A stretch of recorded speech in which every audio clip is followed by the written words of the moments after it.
ജനങ്ങളുടെ സേവനത്തിനായി തൻ്റെ ജീവിതം അർപ്പിച്ച നേതാവായിരുന്നു ഉമ്മൻചാണ്ടി.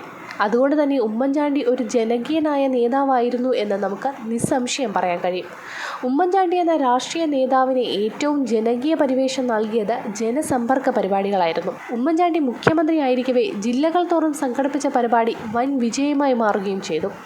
സാധാരണക്കാരുമായുള്ള സർക്കാരിൻ്റെ ബന്ധം ഊട്ടിയുറപ്പിക്കാനും ഉദ്യോഗസ്ഥരുടെ നിസ്സഹകരണത്താലും നൂലാമാലകളിൽ കുടുങ്ങിക്കിടക്കുന്ന പ്രശ്നങ്ങൾ പരിഹരിക്കാനും ഈ ജനസമ്പർക്ക പരിപാടിയിലൂടെ സാധിച്ചു. ഇത്തരത്തിൽ ഉമ്മൻചാണ്ടി മോഡൽ ജനകീയത ലക്ഷ്യമിട്ടാണ് രണ്ടാം പിണറായി സർക്കാർ നവകേരള സദസ്സ് സംഘടിപ്പിച്ചത്. കാസർഗോഡ് മുതൽ തിരുവനന്തപുരം വരെ നിയമസഭാ മണ്ഡലങ്ങൾ കേന്ദ്രീകരിച്ചുകൊണ്ട് മുഖ്യമന്ത്രിയും മന്ത്രിമാരും സഞ്ചരിച്ചു. ജനങ്ങളിൽ നിന്നും ഉദ്യോഗസ്ഥർ വഴി പരാതി സ്വീകരിച്ചു. ഈ പരാതികൾ ഇപ്പോൾ ഓഫീസുകളിൽ കെട്ടിക്കിടക്കുകയാണ്. പരിഹരിക്കപ്പെടുമോ എന്ന കാര്യത്തിൽ യാതൊരു ഉറപ്പുമില്ല. മന്ത്രിമാർ നേരിട്ട് ഇടപെടാതെ ഉദ്യോഗസ്ഥർ മുഖേന നടത്തിയതോടെ പരിപാടിയുടെ ജനകീയത എന്ന ഭാഗം തന്നെ അപ്രസക്തമായി. നവകേരള സദസ്സിനായി മുഖ്യമന്ത്രിക്കും കൂട്ടർക്കും സഞ്ചരിക്കാനായി ആഡംബര ബസ് വാങ്ങിയപ്പോൾ മുതൽ വിവാദങ്ങളുടെ തുടക്കമാണ്. ഇത് പ്രതിഷേധക്കാരെ മർദ്ദിച്ചൊതുക്കുന്ന അവസ്ഥയിലെത്തി. ഇതോടെ യാത്ര എന്തിനു വേണ്ടിയാണെന്ന ചോദ്യം പോലും പല കോണുകളിൽ നിന്നും ഉയർന്നു.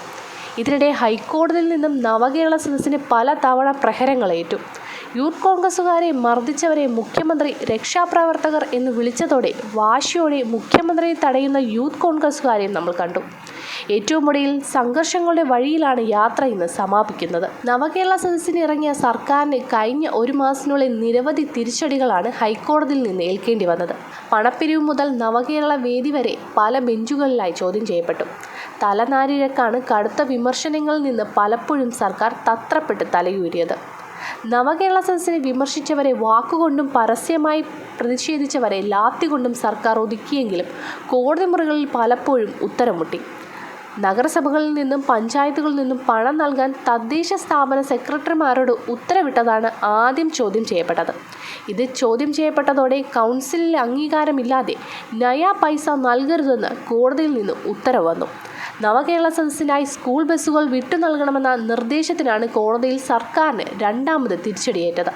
സ്കൂൾ ബസ്സുകൾ വിദ്യാർത്ഥികൾക്ക് പഠനാവശ്യത്തിന് പോകാനുള്ളതാണെന്ന് കോടതി കടുത്ത നിലപാടെടുത്തതോടെ സർക്കാരിന് ഉത്തരം മുട്ടി.